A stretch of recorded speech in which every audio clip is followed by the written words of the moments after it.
Guys, how you going? I found a really good article here. What we've lost with globalism and mass-produced food. Obviously, we're losing all the natural way of doing things, and we're going into, or we're already there, most of us. What we've lost.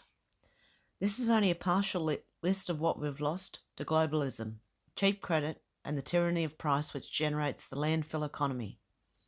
Charles Hugh Smith. A documentary on the decline of small farms and the rural economy in France highlights what we've lost in the decades-long rush to globalise and financialise everything on the planet, what we call neoliberalism, the ideology of turning everything into a global market controlled by the tyranny of price and cheap credit issued to corporations and banks by central banks.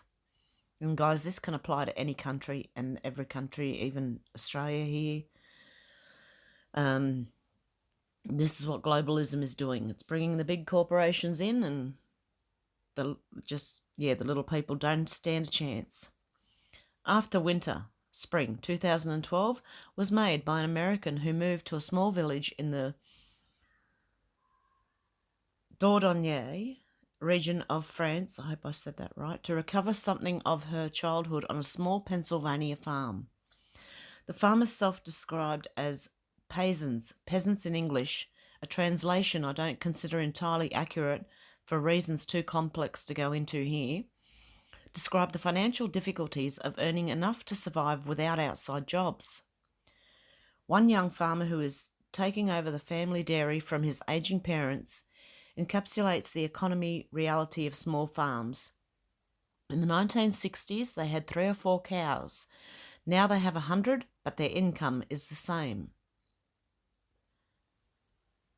Corporate mega farms can produce huge quantities of agricultural products of questionable quality because they have the scale, access to cheap credit, and expertise to deal with the voluminous bureaucratic paperwork imposed by the EU and the French government.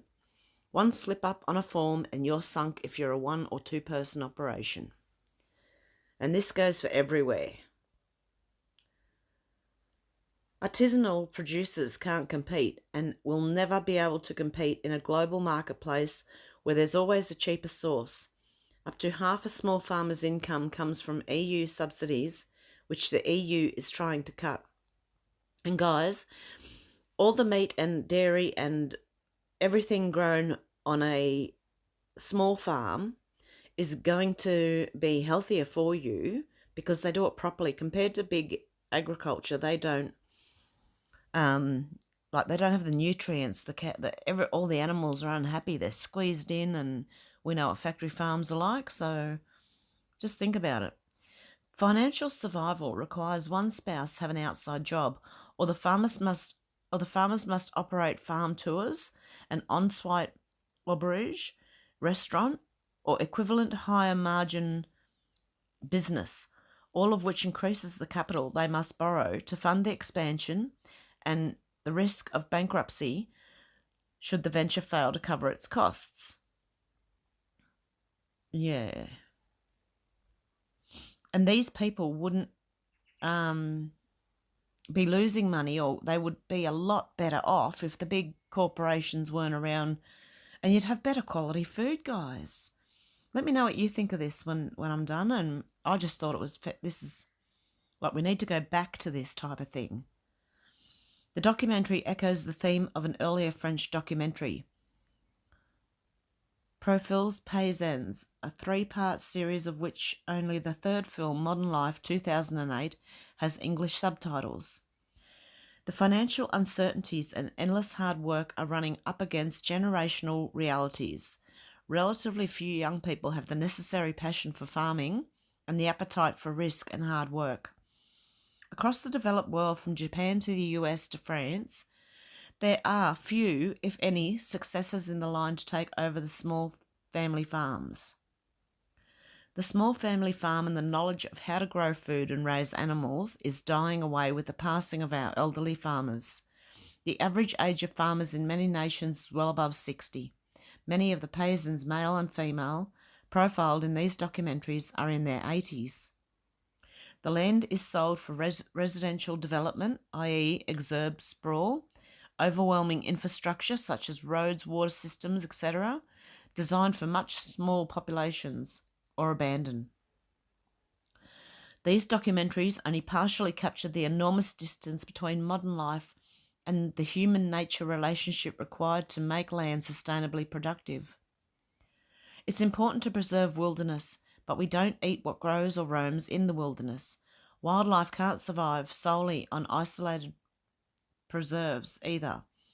Corporate big ag monoculture fields offer little to no habitat for wildlife.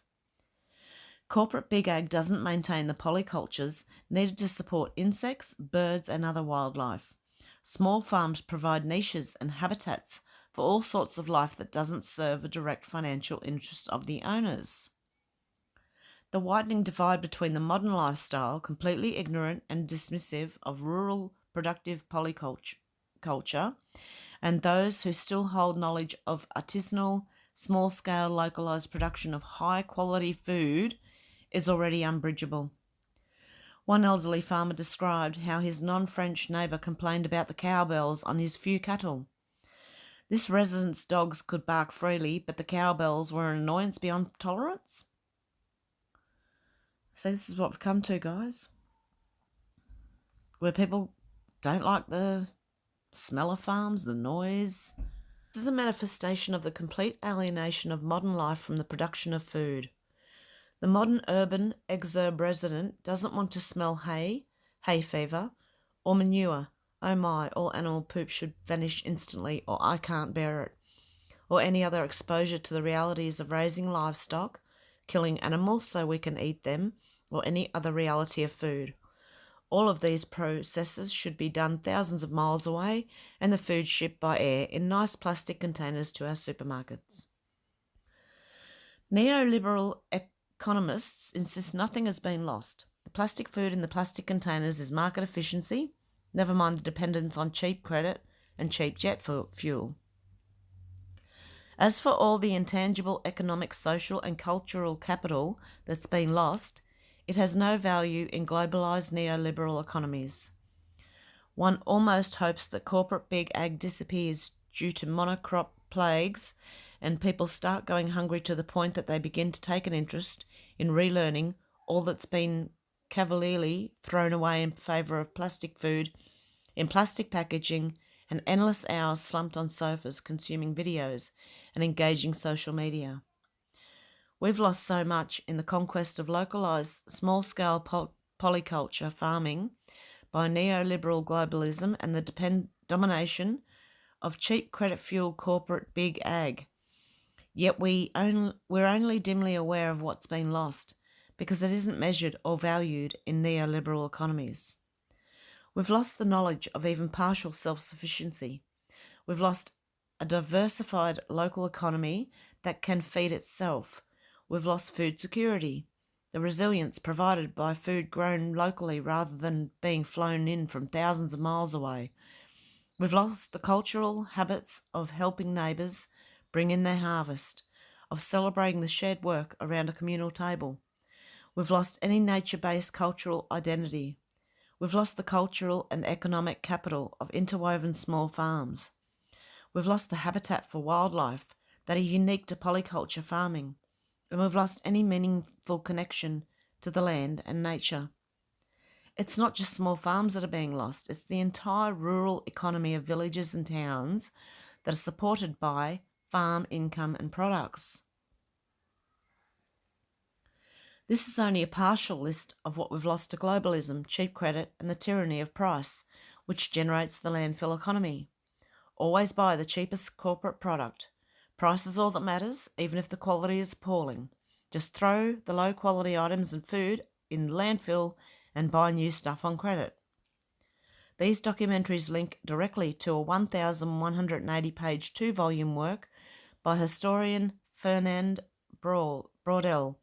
His last work, The Identity of France, Volume 1, History and Environment. The Identity of France, Volume 2, People and Production. I realise relatively few other readers would tackle a 1,200-page series with the same relish I have, or feel the same regret that I finished the books, for my understanding of France, the history of agriculture, modern capitalism, and prosperous rural economies is immeasurably richer. What we've lost is localized, resilient, diverse rural economy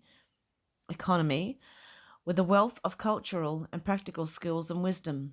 We only have a few years to save this immense wealth from complete and irretrievable loss.